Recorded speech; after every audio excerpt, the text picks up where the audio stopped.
I knew it. I drew the short straw. I knew it, and that's okay. We're going to have fun with it. This is a celebration. I told Vernon, Dr. Vernon, I said, did you bring your checkbook? I'll save you a few minutes. Did you bring your checkbook? No. Okay, well, you're so well. I was really looking forward to a walk-up song. You know, I think in baseball, it's like, I'm waiting for Metallica to break out or something. You got it? Cue it. Now, what a great event we've had up here today and all week long. I'm honored and humbled. Jill, I never thought we'd be here. I mean, this is what an honor. Thank you for the invitation. Thank you to Kelly, outstanding. Susan, Andrea, where are you? I know that you're here. And William Jewell, the Board of Trustees, thank you. It's great to be back in this chapel. And Jill and I were talking, I don't think this chapel has changed in 40 plus years. You know, we saw Pavarotti. Wasn't it Pavarotti we saw? We listened to Coretta Scott King. I mean, we had some really top-notch stuff. The thing the baseball team and I really got our heads scratching one day, though, was when the school announced that we're going to have a rock concert in this chapel. It was like Shooting Star. Google it, Shooting Star. We're thinking, wow, Shooting Star's coming. What that is. The funny thing is that maybe it still is, we couldn't dance on campus then. Can you dance now? Oh, well, great, okay. So we're thinking, we're coming to this rock concert and we can't dance. But actually it was okay because none of us on the team had any rhythm anyway, so we're fine. First and foremost, though, my genesis, the reason why I'm here, is the loving and caring, encouragement, sacrifices my family made. I'm going to go back over my mother, raised 3 rambunctious young kids, young boys. Thank you, Mom. Taught for 40, 30, 40, 20 years in this North Kansas City School District, whatever, it's forever. All I know, you're always gone, always doing game plans and lesson plans. My in-laws who couldn't be here, Jim and Marilyn Franz. Marilyn, my mother-in-law, was a 59 graduate of Jewell, so she was stood up. I think Jim and Marilyn still like Jill and I, even though I took their daughter and their grandkids from the Midwest and moved them to the Carolinas. So hopefully, Jim, if you're watching, you still like me. That's good. My brother Paul, wife Sandy, and Lucas, we're great fans of each other. Paul is one insanely crazy Chiefs fan. You are so far off the spectrum, I'm sorry. And Mark and Mindy Donnelly. Mark, you didn't get to stand up. Go and stand up real quick right now. I know you got pushed down. But, nobody introduced you. Sit down. There you go. Mark, you and I definitely outkicked our coverage. And Mindy, you are one tough nut. I've gotten to know Mindy very well. Story about Mindy, Jill and I dated a little bit in college, kind of went our separate ways, got back together. But before we got back together, I was trying to find Jill's information. And I ran into Mindy. And Mindy said, Mindy, I'm looking for Jill's phone number. She goes, sure, I got Jill's phone number. And she goes, but you have to buy a copier from me. She was selling for Modern Business Systems. I'm thinking, wow. Okay. So I bought a copier. I got Jill's number, and the rest is history. So you are a tough nut, Mindy, I tell you. Also at this time, I'd like to give a quick praise to my father, Robert, and my older brother, David, who are smiling down upon us right now. So it's good. Okay, let's turn the clock back to 1980. No Facebook, no Instagram, no texting, no Tumblr, no whatever. There's no internet. We actually had to talk to each other, Vernon. Isn't that amazing? What a novel concept. Well, that fall, Jewell played one of the most important roles in my life, that first day on campus on the fall. Yeah. It really did. I was walking across campus, and I looked across the quad, and I saw the most beautiful, graceful, confident young lady walking across. I'm thinking, wow, I got to go meet this person. I couldn't text her. I didn't have any of that stuff. She was one around, so had to maneuver my way to meet this girl. That girl became my wife, Jill, and love of my life. Thank you. All right. Congrats are in order. Jill just celebrated her 35th year at Delta Airlines. 35 years is a long time. So congrats, dear. We have 3 beautiful children.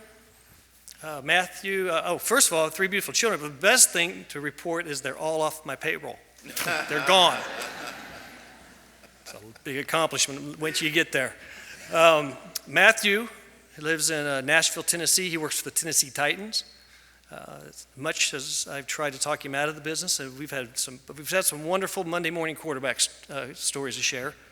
Timothy moved just to Charleston, South Carolina, took over the South Carolina coast for the Riddell Sports. He sells helmets and pads and shoulder pads and stuff like that.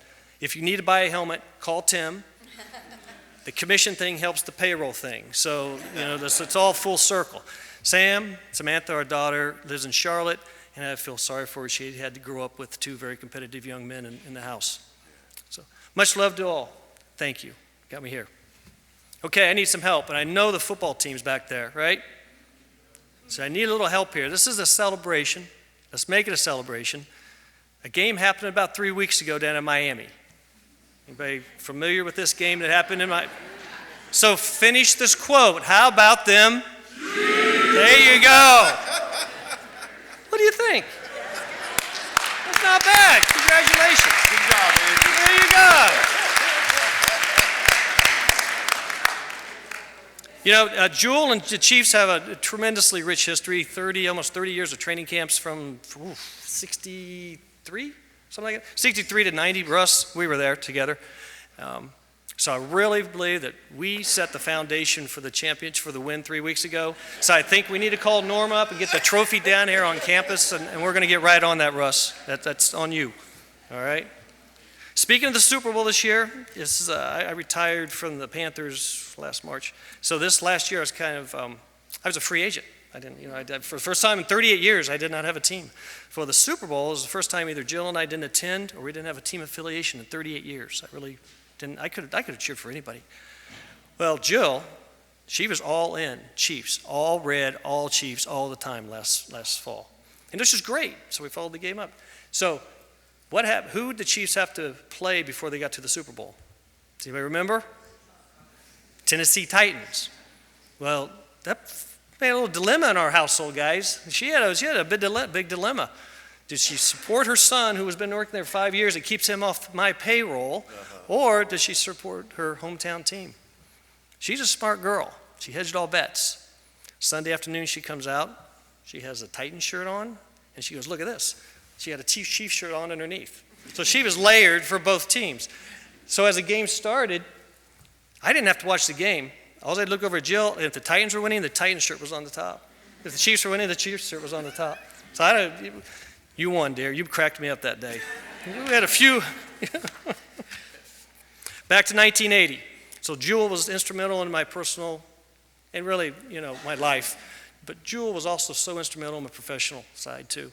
1980, summer of 1980, I was on campus bugging Coach Fluke for playing time. That's so stupid. You know how kids are. We think we could work our way. I was in Coach Fluke's office a lot, Roger LeBeth's office a lot. So I was one of those gym rats. I was around the gym a lot.